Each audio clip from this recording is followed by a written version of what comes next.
lamang na... Emily?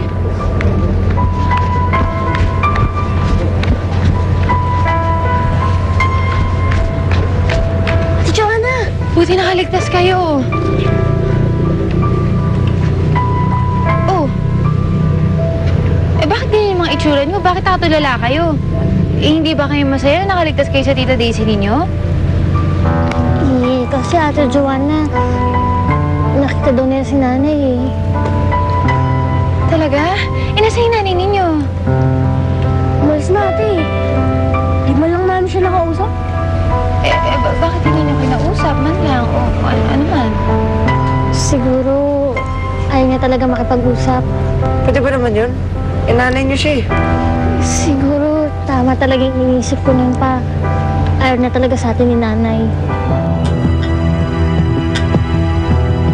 Pilitin ko lahat ng kamag-anak natin. Baka dito makita ko yung mga lagi ko napapanaginipan. Marcela, huwag mo masyadong isipin yung mga napapaginipan mo. Marami akong katanungan na kailangan ng kasagutan. Kapag nasagot na yon, doon lang ako matatahimik.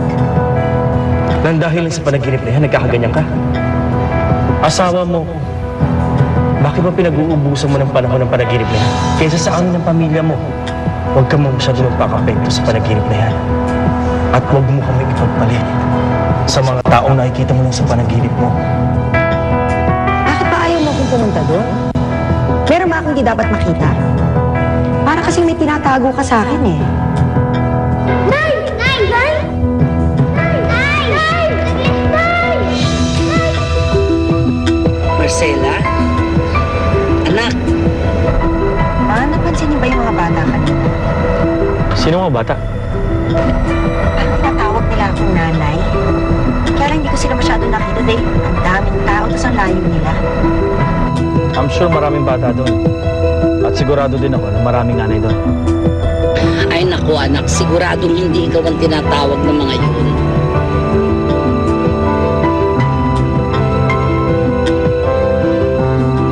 Imposible! Junix, kung talagang gusto niya pa tayo, di sana, hinanap niya tayo. Tsaka nung tinawag niya siya, sana nilapitan niya kayo. Pero anong ginawa niya? Basta na lang siyang umalis. Oh, tama na yan. Hayaan nyo na lang, ha? Ang mahalaga ngayon, nakita nyo na yung nanay nyo. Pag nalaman niya ni Kuya Bernard, sigurado matutuwa siya. Tama! Dapat sabihin natin kay Bantatay na nakita natin sa nanay. Sigurado ko alam niya kung anong dapat gawin. Teka, nasaan ba si Bantatay?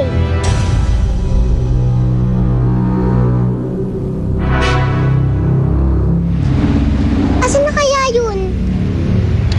Wala na siya eh. Naku, baka nahuli na siya ni Tito Baldo tsaka ni Tito Bruno.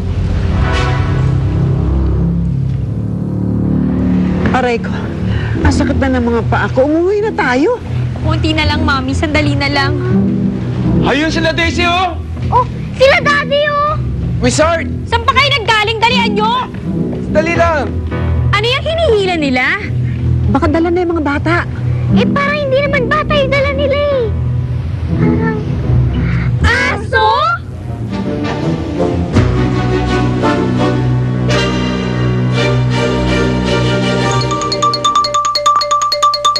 Buksan niyo itong pinto! Pakawalan niyo ako! Pakawalan niyo ako! Kaya mo, hanapin natin si Bantay. Sana nga, Artie. Sana makita na natin si Bantatay. Para makasama natin si tatay sa birthday niya. Gusto ko na umuwi sa amin. Gusto ko doon mag-celebrate ng birthday ko. Namimiss ko yung mga anak ko. Baka nakita niyo po yung aso po namin. Saan mo? Bilisan mo, Bini. Ipasok niyo yan. Kami makakita sa atin. Diskumpiyado ko dyan sa angel na yan. Di ko man lamang